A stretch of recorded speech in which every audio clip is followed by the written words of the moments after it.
Hi, hello and welcome to Mathematical 360.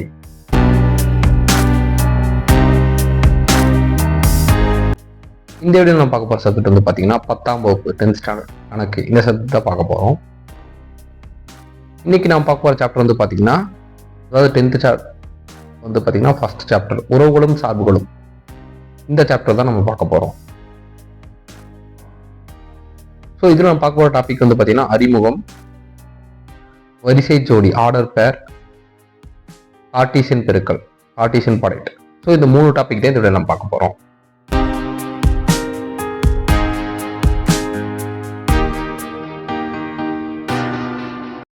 அறிமுகம் introduction. ஒரு வளைவரையில் காணப்படும் புள்ளிக்கு ஏற்றவாறு மாறும் தன்மையை குறிக்க லிபினிட்ஸ் சார்பு என்ற வார்த்தையை பயன்படுத்தினார். அதாவது பார்த்தீங்கன்னா ஒரு வளைவரை, அதாவது நம்ம பரவளையம் வந்து ஆல்ரெடி நம்ம பார்த்துருக்கோம், அந்த டிக்மெண்ட் பேஸ் பண்ணி கொடுக்குறேன். அதுல வந்து பார்த்தீங்கன்னா ஒரு குவாட்ராட்டிக் ஈக்குவேஷன், அதாவது x² + x அப்படின்னு சொல்லிட்டு ஒரு குவாட்ராட்டிக் ஈக்குவேஷன் இருக்கும். அதுல அந்த எக்ஸோட வேல்யூ பொறுத்து அந்த ஒவ்வொரு பாயிண்ட்டும் மாறும். ஸோ அப்படிதான் பரவளையம் ஃபார்ம் ஆகும். அதான் வளைவரையில்னு சொல்லி மென்ஷன் பண்ணுங்க. ஸோ வளைவரையில் காணப்படும் புள்ளிக்கு ஏற்றவாறு மாறும் தன்மையை குறிக்க லிபினிட் சார்பு என்ற வார்த்தையை பயன்படுத்தினார். ஸோ அந்த பாயிண்ட்டுக்கு பேஸ் பண்ணி மாறுது பார்த்தீங்களா. ஸோ அதை வந்து பார்த்தீங்கன்னா சார்புன்னு சொல்லிட்டு ஒரு டேர்ம் வந்து கண்டுபிடிச்சிருக்காங்க. இந்த சயின்டிஸ்ட் பேர் தான் வந்து பார்த்தீங்கன்னா லிபினிட்ஸ். இவரோட பீரியட் வந்து 1646 1716 அதாவது பார்த்தீங்கன்னா இந்த பீரியட்ல தான் வந்து பார்த்தீங்கன்னா இதோட ஃபுல் பேர் பார்த்தீங்கன்னா காட்ஃப்ரியட் வில்ஹெல்ம் லிபினிட்ஸ் அப்படிங்கிறது ஒரு சயின்டிஸ்ட் நேம். ஸோ அவர் தான் வந்து இந்த சார்புங்கிற வேர்டை வந்து கண்டுபிடிச்சிருக்காரு. பூலியின் இயற்கணிதம் மற்றும் தர்க்க சிந்தனைகளின் அடிப்படைகளை வழங்கினார். அதாவது பூலியின் இயற்கணிதம் பார்த்தீங்கன்னா இது ஃபியூச்சர்ல வந்து பார்த்தீங்கன்னா நீங்க கம்ப்யூட்டர் ஓரியன்டா வந்துட்டு இருக்கும் போதும் ஸோ அதில் பார்த்தீங்கன்னா தெரியும். ஸோ புலின்னா 0,1 பேஸ் பண்ணி நிறைய டேர்ம்ஸ் வந்திருக்கும். ஸோ அதான் புலியின் இயற்கணிதம். அதுவும் தர்க்க சிந்தனைகளை அடிப்படையாக வழங்கினார். ஸோ இது ரெண்டையும் பேசிக்காக இந்த சயின்டிஸ்ட் வந்து ப்ரொவைட் பண்ணியிருக்காரு. இவை இன்றைய நவீன கணினி செயல்பாட்டிற்கு அடித்தளமாக அமைந்துள்ளன. ஸோ நான் சொன்ன மாதிரி தான் 0 1 வந்து பார்த்தீங்கன்னா அந்த கம்ப்யூட்டர் ரிலேட்டடா இதுக்கு வந்து பேஸாக இருக்கு. பல்வேறு துறையில் சாதனை புரிந்ததற்காக பயன்பாட்டறிவியலின் தந்தை அறிவியல் உலகம் அழைக்கிறது. ஸோ இவர் தான் வந்து பார்த்தீங்கன்னா பயன்பாட்டறிவியலின் தந்தை. ஸோ அறிவியல் தந்தையில பயன்பாட்டு, அதாவது அப்ளிகேஷன்ஸ் பேஸ் பண்ண அதோட ஃபாதர் வந்து அப்படின்றதான் பயன்பாட்டறிவியலின் தந்தைன்னு சொல்லி சொல்றாங்க. ஸோ இந்த லீபினிட்ஸ் வந்து பார்த்தீங்கன்னா பயன்பாட்டறிவியலின் தந்தைன்னு சொல்லி அழைக்கப்படுறாங்க.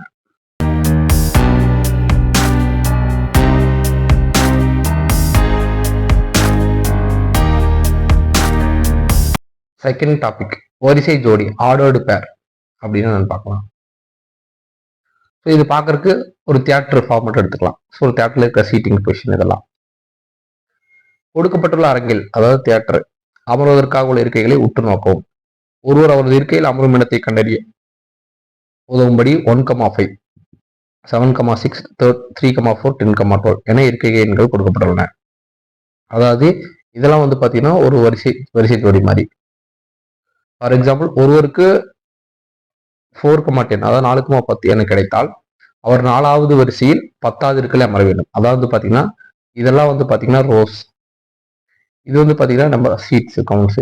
ஸோ அப்போ இங்க வந்து பார்த்தீங்கன்னா 4,10 என்ன மீன் போதுன்னா 1 2 3 4வது வரிசையில் வந்து பார்த்தோன்னா 10வது சீட்ல அவர் உட்கார்ந்து தான் இந்த ஜோடி வந்து, அதாவது இந்த வரிசை ஜோடி வந்து மீன் பண்ணுது. ஸோ அது மாதிரி 1,5 7,6 3,4 மென்ஷன் ஆகுது. முதல் எண் வரிசையும் இரண்டாவது எண் இருக்கையும் குறிப்பிடுறேன். அதாவது வந்து பாத்தீங்கன்னா இந்த ஃபர்ஸ்ட் லெட்டர் 4 ரெட் கலர் இருக்கிறதெல்லாம் வந்து பாத்தீங்கன்னா எந்த வரிசைன்னு ஃபிக்ஸ் பண்ணுது. செகண்ட் இருக்கிற ப்ளூ லெட்டர் வந்து பாத்தீங்கன்னா எந்த இருக்கை, அதாவது எத்தனை நம்பர் இருக்கைன்னு சொல்லி அதை ஃபிக்ஸ் பண்ணுது. ஸோ 5,9 என்ற இருக்கை எண்ணை பெறும் பார்வையாளர் எந்த இடத்தில் அமர்வார்? அவர் 9வது வரிசையில் 5வது இருக்கையில் செல்லலாமா? 9,5 இரண்டுமே ஒரே இருக்கையே. அதாவது பாத்தீங்கன்னா இந்த இடத்துல 5,9 அதாவது ஃபர்ஸ்ட் ரெட் செகண்ட் ப்ளூல சொன்னா அது கரெக்ட். அதே வந்து பாத்தீங்கன்னா 9,5 அப்படின்னு சொன்னீங்கன்னா அது 9வது வரிசை 5வது சீட்டு. அதாவது பாத்தீங்கன்னா 5வது வரிசைக்கும் 9வது வரிசைக்கும் நிறைய டிஃபரன்ஸ் இருக்கு. ஸோ அதனால இந்த ஆர்டர் வரிசை ஜோடி பார்க்கும்போது வந்து பாத்தீங்கன்னா அந்த ஜோடி கரெக்டா இருக்கணும். அதாவது 4வது வரிசைனா அந்த ஃபர்ஸ்ட் லெட்டர், அதாவது ஃபர்ஸ்ட் லெட்டர் ரெட் கலர்னா அந்த ரெட் கலர் தான் இருக்கணும். So second blue colour blue colour தான் இருக்கணும். ஸோ அந்த ப்ளூ ஃபர்ஸ்டாகவும் ரெட் செகண்டாகவும் இருந்தா அது கரெக்டான ஈக்குவலன்ட் கிடையாது. ஸோ இது ப்ராப்ளம் பார்க்கும்போது இன்னும் உங்களுக்கு டெப்தா புரியும். இருப்பிடத்தை துல்லியமாக குறிக்கின்ற எண்களின் சோடிக்கு இது ஒரு எடுத்துக்காட்டு. இத்தகைய சோடிகளே வரிசை ஜோடி என்கிறோம். அதாவது வந்து பாத்தீங்கன்னா அந்த பேரை வந்து பாத்தீங்கன்னா அப்படியே உங்களுக்கு மாற்றி போட்டு எழுதுனா அதோட வேல்யூ கிடைக்காதோ அதுதான் வந்து பார்த்தீங்கன்னா வரிசை ஜோடி. ஸோ அது அந்த பேர் எப்படி இருக்கோ அப்படியே நீங்க எழுதணும். அதுக்கு பேர் தான் வந்து பார்த்தீங்கன்னா வரிசை ஜோடி. ஸோ அந்த வரிசை மாறாமல் எழுதணும். ஃபார் எக்ஸாம்பிள் 1,5 1,5 மட்டும் தான் கடைசி வரைக்கும் வரணும். ஸோ 5,1 எழுதக்கூடாது. அதுதான் வந்து வரிசை ஜோடி. கடிதத்தில் காணும் உறவுகள் என்ற கோட்பாட்டை கற்க வரிசை ஜோடியை பயன்படுத்திட்டாங்க. அதாவது பார்த்தீங்கன்னா இந்த வரிசை ஜோடி எதுக்கு மெயினாக யூஸ் ஆகுதுன்னா உறவுகள். அதாவது லாஸ்ட் லைன் வந்து பார்த்தீங்கன்னா சார்புங்கிறது வந்து என்ன செய்யணும் கண்டுபிடிச்சான்னு பார்ப்போம். இதுல வந்து பார்த்தீங்கன்னா உறவுகள். ஸோ அதோட அதாவது வந்து பார்த்தீங்கன்னா அந்த ஃபர்ஸ்ட் லெட்டரு இந்த ரோவோட உறவோட இருக்கு, செகண்ட் லெட்டர் அந்த எந்த நம்பர் சீட்டிங்கோட உறவோட இருக்கு. ஸோ அதனால வந்து வரிசை ஜோடி வந்து பார்த்தீங்கன்னா அது உறவை மாற்றவே முடியாது. அப்படிங்கிறனால உறவுகள்ங்கிறதுக்கு வந்து வரிசை ஜோடி பயன்படுத்தப்படுகிறது.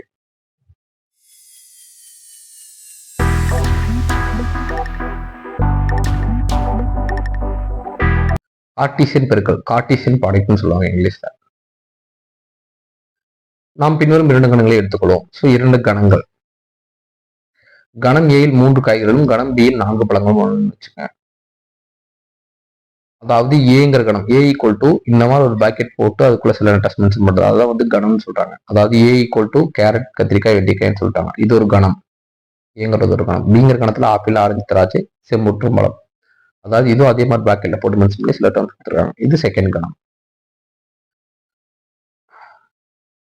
இது வந்து பாத்தீங்கன்னா காய்கறிகள் பழங்கள். அப்போ பாத்தீங்கன்னா ஸோ 3 காய்கறியும் 4 பழமும் இருக்கு. ஸோ அது எப்படி ஒன்று கார்ட்டீசியன் பெருக்கல் ஆகுதுங்கிறத ஒரு ஜோடி ஃபார்ம் பண்ணி பார்த்துக்கலாம். அதாவது ஃபர்ஸ்ட் லெட்டர் வந்து பார்த்தீங்கன்னா 4 பழத்தோடையும் இதாக இருக்கு. அதாவது கிரீன் லைன்ல பார்த்தீங்கன்னா. ஸோ அதனால வந்து கீழே கொடுக்கும் 12 விதமான சொடியிலும் மூலம் நாம் தேர்வு செய்யலாம். சொடியில் மூலம் நாம் தேர்வு செய்யலாம். அதாவது ஃபர்ஸ்ட் லெட்டர் வந்து பார்த்தீங்கன்னா 4 போட்டிருக்கனால சீக்கமா ஏ சீக்கமாவோ சீக்கமா ஜி சீக்கமா எஸ்.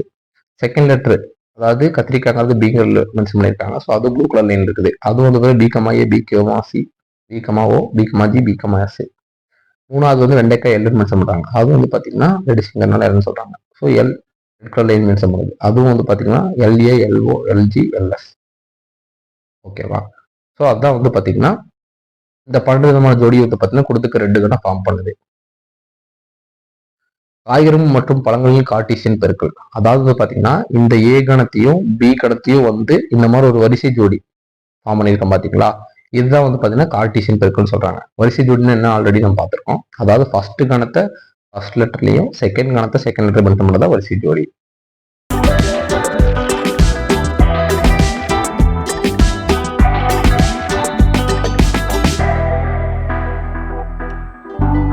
வரையறை. அதாவது பார்த்தீங்கன்னா கார்ட்டீசியன் பெருக்கலான வரையறை. ஏ மற்றும் பி என்பன 2 வெற்றிலா கணங்கள் இணை. வெற்றிலா கணங்கள் மீன்ஸ் நான் சொன்ன பார்த்தீங்கன்னா பிராக்கெட்ல வந்து பார்த்தீங்கன்னா ஏதாச்சும் ஒரு நம்பர்ஸ் ஏதோ வேல்யூ இருக்கணும். எதுவுமே இல்லாட்டி அதுதான் வெற்றிலா கணம். அதாவது சைன்னு சொல்லுவாங்க. அது ஃபியூச்சர்ல ப்ராப்ளம் பார்க்கும்போது புரியும். ஸோ அதனாலதான் வெற்றிலா கணங்கள் எண்ணில். ஸோ ஏங்கிற பிங்கிற 2 கணம் இருக்கு. இவற்றின் வரிசை ஜோடியின் கணமானது. அதாவது வரிசை ஜோடினா என்னன்னு பார்த்துருக்கோம். அதாவது அதுக்குள்ள ஒரு வரிசை ஜோடியில் ஃபார்ம் பண்ண பார்த்தீங்கன்னா லாஸ்ட் லைன்ல பழங்களை வச்சு அது மாதிரி வரிசை ஜோடி ஏ பி. அதுல வந்து பார்த்தீங்கன்னா ஏ வந்து பார்த்தீங்கன்னா ஏங்கிற கணத்தை பேஸ் பண்ணி தான் இருக்கும். ஸோ அது வந்து பார்த்தீங்கன்னா பிங்கிறது பார்த்தீங்கன்னா பிங்கிற படம். அதாவது ஏங்கிற கணம் வந்து பார்த்தீங்கன்னா வெறும் வெஜிடபிள்ஸா இருந்தது. பிங்கிறது பார்த்தீங்கன்னா ஃப்ரூட்ஸா இருந்தது. ஸோ அப்போ உங்க பிங்களும் ஃப்ரூட்ஸாக தான் இருக்கும். இந்த ஜோடியில வந்து ஏங்கிறது வெஜிடபிளாகவும் பிங்கிறது ஃப்ரூட்ஸை பேஸ் பண்ணி தான் இருக்கும். அதாவது இந்த சிம்பிளுக்கு பேர் வந்து பார்த்தீங்கன்னா பிலாங்ஸ். பிலாங்ஸ்னா அதை பேஸ் பண்ணி தான் இருக்கும். ஸோ ஏங்கிறது கேபிட்டல் ஏவும் பிங்கிறது கேபிட்டல் பியும் பேஸ் பண்ணியிருக்கும். ஏ மற்றும் பியின் கார்ட்டீசியன் பெருக்கல். அதாவது பார்த்தீங்கன்னா இந்த 2 கணம் இருக்கும்போது அது கார்ட்டீசியன் பெருக்கல் எப்படி இருக்குன்னா ஏ கிராஸ் பி.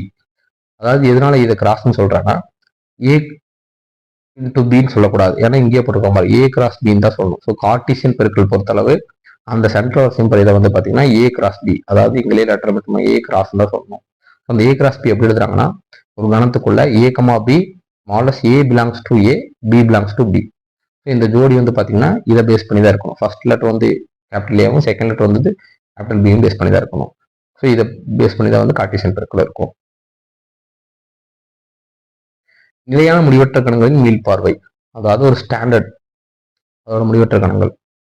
ஸ்டாண்டர்ட் மீன்ஸ் இயலெண்கள். அதாவது நம்ம நேச்சுரல் நம்பர்ஸ் 1 2 3 4. ஸோ இந்த மாதிரி போயிட்டே இருக்கும். இது ஒரு கணம் தான். அதாவது பார்த்தீங்கன்னா இது முடிவற்ற கணம். அதனால முடிவற்ற கணங்கள் நிலையான. அதாவது நிலையான மீன்ஸ் ஸ்டாண்டர்ட். இயலெண்கிறது ஸ்டாண்டர்ட் நேச்சுரல் நம்பர்ஸ்ங்கிறது. செகண்ட் முழு எண்கள் ஹோல் நம்பர்ஸ். இதுல வந்து இயலெண்கள்லேருந்து 0 ஆட் பண்ணீங்கன்னா அது முழு எண்கள். முழுக்கள் இன்டீஜர்ஸ்.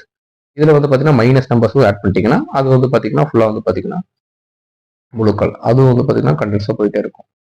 விகிதமுறு எண்கள். அதாவது வந்து பார்த்தீங்கன்னா டிவைட் எழுத மென்ஷன் பண்ற நம்பர்ஸ். ஓகேவா?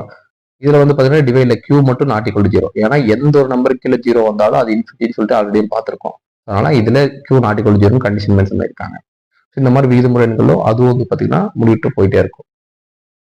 மெய்யெண்கள் அதாவது ரியல் நம்பர்ஸ், அதாவது விகிதமுறு கியூ டேஷ்ங்கிறது விகிதமுறை எண்கள். ஸோ விகிதமுறை எண்கள் விகிதமுறை எண்கள் இந்த எல்லா வேல்யூஸும், ஸோ விகிதமுறை எண்களும் இந்த 4 NWZ இந்த 4 வேல்யூஸும் எல்லா நம்பர் சேர்ந்து வரதான் ரியல் நம்பர்ஸ்னு அர்த்தம். இது வந்து பாத்தீங்கன்னா டீட்டெயில் ஆல்ரெடி பார்த்துருக்கோம். ரியல் முழுக்க ஆல்ரெடி கணக்கு டிஸ்பிளே கொடுத்துருக்கேன். ஸோ இதுவும் வந்து பாத்தீங்கன்னா ஒரு கணவங்கனால உங்களுக்கு மென்ஷன் பண்ணியிருக்காங்க.